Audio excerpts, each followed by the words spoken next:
Are you sure you're in the right neighborhood? Boy, cars like that don't belong to people like you unless you're the hired help. I'll never forget the way she said it, like she was spitting out a piece of food gone bad, right there on my own driveway, on what should have been one of the happiest days of my life.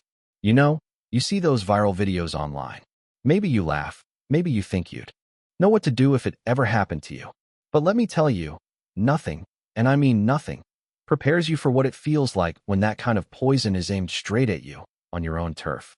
On a perfect afternoon with birds chirping and sprinklers dancing across neat little lawns, I was standing there, just drinking in the sight of my brand new black-on-black Rolls-Royce Ghost. My trophy, the payoff for 10 years of grinding, late nights, coding until my eyes burned, eating enough ramen to make me swear off sodium for life. That car was proof that I'd made it, that every sacrifice meant something. I was lost in the moment, watching the sun gleam off the spirit of ecstasy on the hood, feeling the weight of those keys in my palm, and then I heard it. That voice, razor sharp, carrying more judgment than a courtroom. She wasn't alone, either. Her son, this doughy teenager with the kind of smug, punchable face you only get from never hearing no, was right beside her. He was the fuse, she was the dynamite. And me? I was the guy in the middle of the explosion, still trying to catch my breath from the sheer absurdity of it all. Let me back up a sec. That car wasn't just a car for me. I grew up in a neighborhood where a nice ride was something you saw either speeding through on its way somewhere better or stripped for parts before sunrise.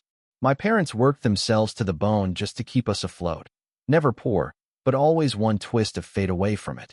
I remember being 9 years old, glued to a movie where a Rolls-Royce floated down the street, silent, elegant, untouchable.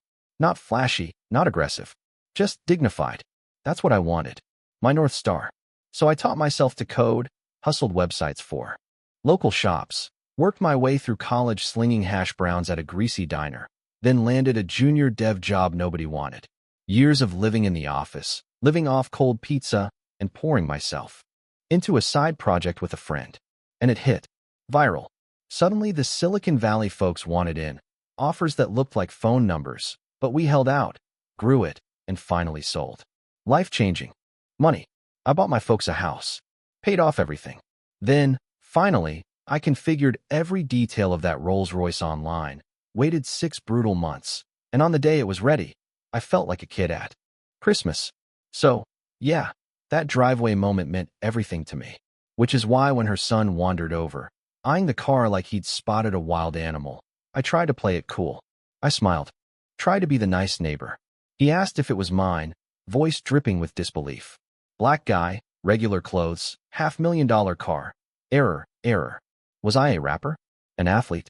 Nope. Just a computer nerd, I told him. That did not compute.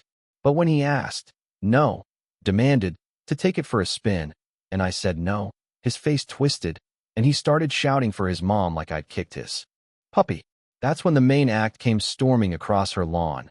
Lululemon marching orders, eyes locked on me. Not the car, not her son, me. She listened to his performance, then dropped the line. Are you sure you're in the right neighborhood? You know what I mean? She didn't see a neighbor. She saw a trespasser. I kept calm, pointed at my house, explained, but facts are just speed bumps for people like her. She was head of the neighborhood watch, knew everyone, and would have been notified if someone like me moved in. The whole thing was theater, except I was the only one who didn't know my lines. The son doubled down, said I must have stolen the car because I wouldn't let him drive it. Logic so warped it'd make a gymnast dizzy. And then, like clockwork, the threat, call the cops. I told her, flat and cold, to go ahead. I didn't want it to escalate, but I wasn't backing down on my own property. He made the call, claimed I was threatening him, that I was probably armed. That's when my blood ran cold. This was no longer about a car or a petty grudge. This was survival. Sirens wailed. Squad cars boxed me in. The mother and son went full Oscar acceptance mode. Tears. Shaking, gasping for air. The officers barked commands, hands on their weapons, and I moved slow, every inch of me screaming to be invisible. Do you live here? Can you prove it? I did. ID. Paperwork, registration. They checked everything, ran my name, while she filled their ears with more lies. But the kicker? The evidence all checked out. address matched, car in my name. Not so much as a speeding ticket on my record. The officer looked at me, a flicker of doubt melting from his face. The whole neighborhood was watching now, curtains twitching, phones recording. Humiliating. I'd done everything right, worked my whole life for this, and still, it wasn't enough to buy the benefit of the doubt. Eventually, after what felt like hours, the police declared it a civil dispute and left. The mother vowed it wasn't over and dragged her son inside. The street went dead quiet, but the sense of safety was gone. The rest of the week, neighbors wouldn't meet my eyes. I'd been branded problem neighbor, police caller, details irrelevant.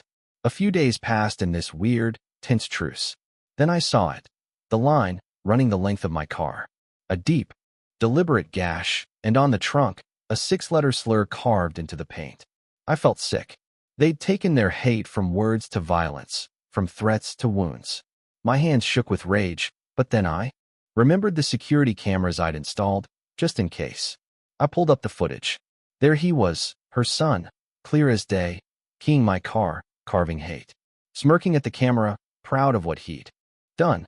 I saved the video, called the police again, and this time, the younger officer from before handled it. He watched the footage, jaw tight. "Do you want to press charges?" he asked. Damn right I did. Backup arrived. The same lead officer from before, face sour. They marched across the street, and minutes later, dragged out the kid in cuffs, his mother shrieking. Smearing her spam mask down her face. She howled about fake videos, about computer genius and deep fakes. But it was over. Her son confessed. The neighborhood saw the whole ugly truth out in the open. They arrested him for felony vandalism and a hate crime. I pressed every charge I could. The next weeks were a blur of insurance calls, body shop visits, legal statements. The car was stripped, repainted, the trunk lid replaced, tens of thousands in damage. Word spread. The family went silent, then disappeared. House sold to pay for lawyers and restitution. Neighbors, for the first time, started talking to me, bringing over pie, apologizing, breaking the Karen's hold on their voices. It took 2.5 months, but I got the call. My Rolls was ready. Flawless, gleaming, reborn. I drove it home as the sun set, windows down, heart lighter than it had been in months. The car wasn't just a car, and my story wasn't just about hate or revenge. It was about resilience. About the kind of strength nobody can take from you. Not with words, not with keys, not with the ugliest things they can carve into metal. So what do you think? Did justice win out? Or did the real damage go deeper than paint and metal? Drop your thoughts below. What's the line between standing up for yourself and just surviving? Have you ever faced down hate in your own neighborhood? Let's talk about it, because staying silent is how these stories keep repeating.